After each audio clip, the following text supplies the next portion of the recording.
Christmas shopping is set to peak this weekend. You say that with such sort of doom in your voice. It's really not for me. But on Monday, apparently, consumers are due to spend more on the internet than any other day, not just this year, in history. Incredible. A warning is now out, though, to try to stop many of those online shoppers falling prey to scammers, to websites which sell off fakes, or you pay money and they send back nothing at all. So, how can you be sure you get a good deal? Brian Milligan reports.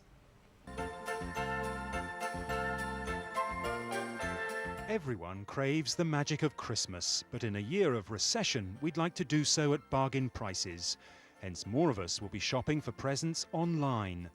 But as a result, there may be questions on Christmas morning about whether that romantic gift is really the genuine article, or whether the giver should have shopped more carefully. If we go down the high street, we'll quite happily take out our credit card and hand it over to a major high street brand. If we go around the corner to one of the lanes and there's a guy selling something out of the suitcases, we're a bit more wary about what we give them, what we tell them and what we buy off them. It's exactly the same as that on the internet.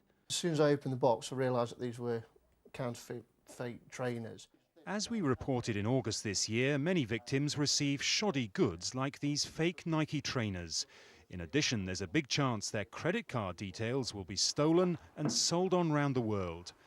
3 days ago, the police closed down more than 1,200 fake websites selling imitation goods.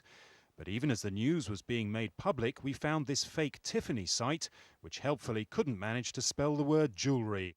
It may have evaded detection, but more likely it was just up and running again within minutes of being closed down. Cybercrime experts say the problem is that such sites are simply untraceable. No one who uses .co.uk or .org is required to be honest about who they are or where they are. So the police can't win. What they're doing is treating a symptom rather than treating the problem itself. If we want to make this problem go away, then we need to enforce stricter controls about who can register domain names and where, rather than just removing drops from the ocean.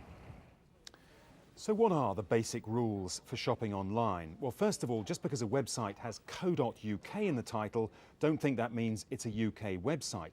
Hundreds of thousands of those websites are actually based in China.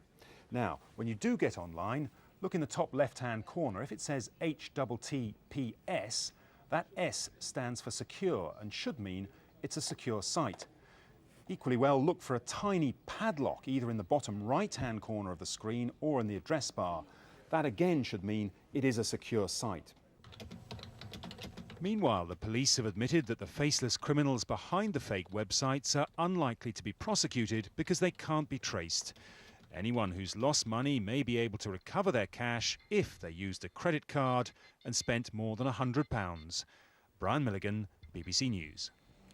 Well, Sarah Pennells is here from the website Savvy Woman. Now, Sarah, just at the end there, we were talking about those two things, the padlock and the S sign. Now, the padlock in the report we said should guarantee. But if you don't see it there, what do you do? This is one of the things that's really confusing because basically the HTTPS and the padlock refer to a particular security system. It's called SSL. And there are two issues. One is that not all genuine retailers have signed up to SSL. So if the HTTPS isn't there, that doesn't mean it's a dodgy site at all. And secondly, the padlock can appear in different places. It depends on the kind of web browser you're using. So, for example, if you're using Internet Explorer, then it might appear at the top right-hand corner when the web browser address bar goes green, or the bottom corner. If you use Firefox, it appears somewhere else. And this is one of the things that's really confusing. And it also only appears when you go to place your order. So if you look for it when you first go onto the site, it probably won't be there. There are so many, I know you, and the other thing you were talking about was the issue of how do you actually know the site you're on is the official site? I mean, that sounds like a really fundamental question, but it's important, isn't it? It is, because a lot of the advice, if you look at sort of staying safe online, a lot of the advice says deal with traditional retailers, names you know, or those that have got bricks and mortar branches, which I just think is unrealistic. There are lots of sites out there that are new, that are genuine. What I always do, and I did it a couple of weeks ago and it actually saved me from a big problem, was type the name of the company into an internet search engine and the word problem or complaint. And I did this when I was going to buy some computer software, and pages and pages came up saying that the software didn't arrive or it wasn't what they'd ordered. And so I decided not to order from this company. Now, it isn't foolproof. Well, on the basis that you think it might have been bogus? Well, I think I wanted the software in quite a hurry, and there was a lot of criticism and comments from people saying they take your money, but once you try and phone them and find out where the software is, they don't want to know. Now, it isn't foolproof, but I've used it a number of times, and it has made me go to a different site. Okay, so we will have to leave it there. It's good advice. Monday is this big day, isn't it? So people beware. Thank you very much. Thank you. It's 9:51.